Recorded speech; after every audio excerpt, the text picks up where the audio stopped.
Bonjour à tous, c'est le docteur Walid Mekedem et aujourd'hui on va parler de la fièvre. Faut-il la faire baisser? Alors parfois, je vois en commentaire sous mes vidéos des personnes dire la fièvre, il ne faut pas y toucher, c'est un processus normal pour l'immunité justement et donc il faut laisser faire les choses. Alors qu'en est-il vraiment? C'est ce que je vais essayer en tout cas de faire dans cette vidéo, c'est de répondre un peu à cette question, cette affirmation. Alors effectivement, la fièvre est un processus naturel, ça je vous apprends rien, qui peut du coup se manifester quand on a une infection. Et quel va être le rôle justement de la fièvre lors de cette infection? Eh bien, ça va permettre déjà de diminuer le développement de certains micro-organismes comme des bactéries qui ont préféré se développer, disons, à température normale du corps. Donc la fièvre est un mécanisme de défense.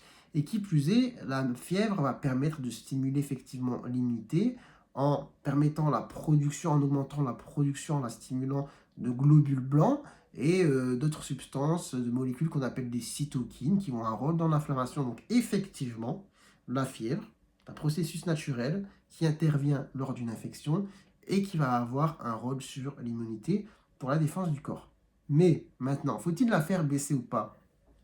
Eh bien, voilà, il ne faut pas être dans l'affirmative des personnes qui disent il ne faut pas toucher à la fièvre, il ne faut pas intervenir dessus car elle a un rôle sur l'immunité. Car la fièvre, trop intense et trop prolongée, peut être très dangereuse. La fièvre déjà peut entraîner une déshydratation. Elle peut entraîner chez les enfants aussi entre 6 mois et 5 ans des convulsions fébriles. Donc pour ceux qui ne savent pas ce que des convulsions, c'est voilà, les mouvements involontaires, incontrôlés du corps en saccade, comme quand quelqu'un fait une crise d'épilepsie, comme on voit dans les films. Et c'est quelque chose de fréquent, des convulsions fébriles. Moi, j'ai travaillé en pédiatrie durant mon internat. C'est quelque chose qu'on voit régulièrement. Des enfants qui supportent très mal leur fièvre et qui vont convulser.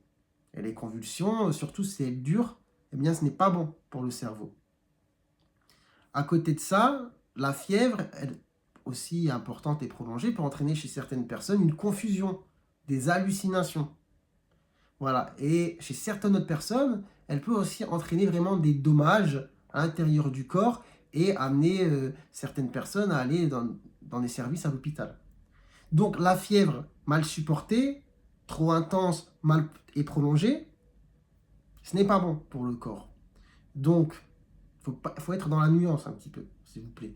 Quand vous avez une fièvre pas trop importante, bien tolérée, sans aucune manifestation, chez quelqu'un qui se porte plutôt bien, et si ça ne dure pas depuis longtemps, bon, ok, vous pouvez laisser faire si ça ne vous dérange pas. Cependant, si on est sur un terrain fragile, ou si par exemple on est chez un nourrisson, voilà, 8 mois, qui fait de la température, on monte à 39, bon, il ne va pas non plus s'exprimer avec des mots pour vous dire s'il la tolère bien. Voilà. Et si on veut éviter parfois d'arriver au stade voilà, des convulsions fébriles, bon, c'est quand même préférable de faire baisser la fièvre. Chez une personne voilà, qui est âgée ou qui a certaines comorbidités, problèmes de santé, pourquoi laisser la fièvre monter à 39 quand on a des moyens faciles pour justement la faire baisser? Donc, pour répondre à l'affirmation, à la question, oui, la fièvre est un processus naturel. Oui, elle a un rôle sur l'immunité, mais elle peut aussi être délétère pour le corps quand elle est prolongée, quand elle est intense, quand elle est mal tolérée. Et du coup, faut-il la faire baisser? Eh bien, ça dépend de la situation. Si vous la tolérez bien, qu'elle est peu intense, présente depuis peu longtemps, que vous n'avez pas de soucis de santé, bon, il n'y a pas de souci à laisser la fièvre sans prendre de médicaments. Si maintenant on est chez un bébé, une personne âgée, quelqu'un qui a des soucis de santé, si la fièvre est très mal tolérée, si elle est très intense, si elle dure, il est préférable de la faire baisser. Il faut mieux, moi je vous conseille de la faire baisser. Voilà, tout simplement.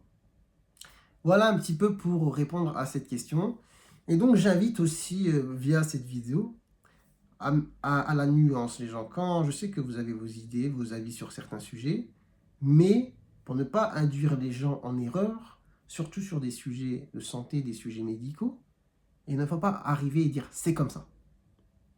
Déjà, quand vous dites quelque chose, il faut expliquer pourquoi. Voilà. C'est ce que j'essaye de faire tout simplement au travers de mes vidéos. Mais sur Internet, certaines personnes voient des messages qui vont prendre directement au mot, au pied de la lettre et les appliquer. Et parfois, ça peut être délétère. Et en médecine, la médecine, c'est du cas par cas. Tout le monde est différent, tout le monde ne réagit pas de la même manière, tout le monde n'a pas la même santé. Et quand on est médecin, eh ben, on apprend aussi à s'adapter, voilà, en fonction des personnes. Donc vous ne pouvez pas venir en commentaire et dire c'est comme ça, et point barre, et il faut que ça reste comme ça. Non. Voilà. Apporter de la nuance, apporter aussi un argumentaire, d'accord? Et puis voilà, on peut discuter, il n'y a pas de problème. Je ne suis pas pour ne pas discuter, mais voilà, un petit peu on va dire de rigueur, un minimum de rigueur. Voilà, j'espère que vous aurez appris des choses au travers de cette vidéo. Si c'est le cas, n'hésitez pas à la liker. Pourquoi pas vous abonner si vous découvrez la chaîne. Et sur ce, je vous dis prenez soin de vous, prenez soin de votre santé. Et à très bientôt, je l'espère, pour de nouvelles vidéos. Ciao, ciao!